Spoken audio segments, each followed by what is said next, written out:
Welcome to Leadership Moments. My name is Tunde Jaiyebo. Do they need time to think over things? Do they don't need more time to think over things? I need to know all those things to know how they process information.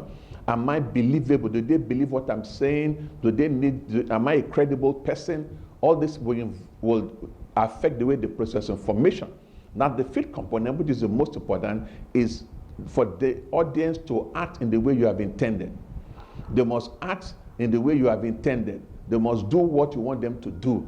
Now, you must understand that for you to be effective as a leader, when you are communicating, your audience must respond the way you want them to respond. They must act the way you want them to act. You want them to wear black on the Friday, for example. If they wear blue, then you have not communicated effectively. So effective communication means they act, they respond in the way you want them to respond.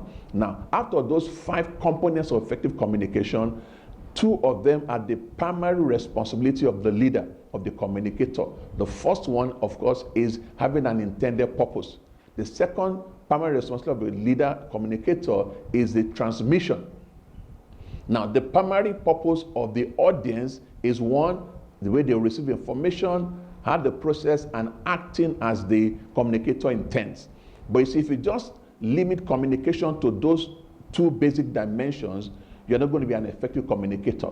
So you must know, as a leader, as a communicator, my major assignment is having an intended purpose, transmitting, but my secondary assignment is facilitating my audience to be able to receive properly, process correctly, and act as I've intended. If you just back information, send information, just transmit information without assisting the audience to receive, process, and act as you have intended, you're not going to be effective as a communicator. So you need to understand, as a communicator, as a leader, my major job is what I want done. What is my intended purpose?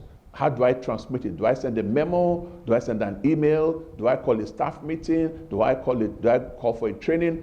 But my secondary assignment is to facilitate my audience to receive well, ensure that they receive information well. 2, I must also understand, I must help them to process that information correctly so they can act in the way I intend them to act. Now, if you don't learn to communicate effectively as a leader, you're going to get frustrated. People will not carry out your instruction. They will not obey your instruction. They're going to frustrate you. Things will not work as intended to work. Then you spend a lot of time trying to put out fires that should not put out ordinarily. So it is important to understand these 5 basic components of effective communication. So as a leader, you are effective in your communication. To give you less stress as a leader, to be more effective, get things done faster and better, more effectively, and then there'll be harmony, there'll be understanding, because everybody understands what needs to be done. So basically, as a communicator, as a leader, it is your major responsibility to communicate effectively. Help your audience, help your team members to learn how to communicate. So please, this is vital if you're going to be effective as leaders.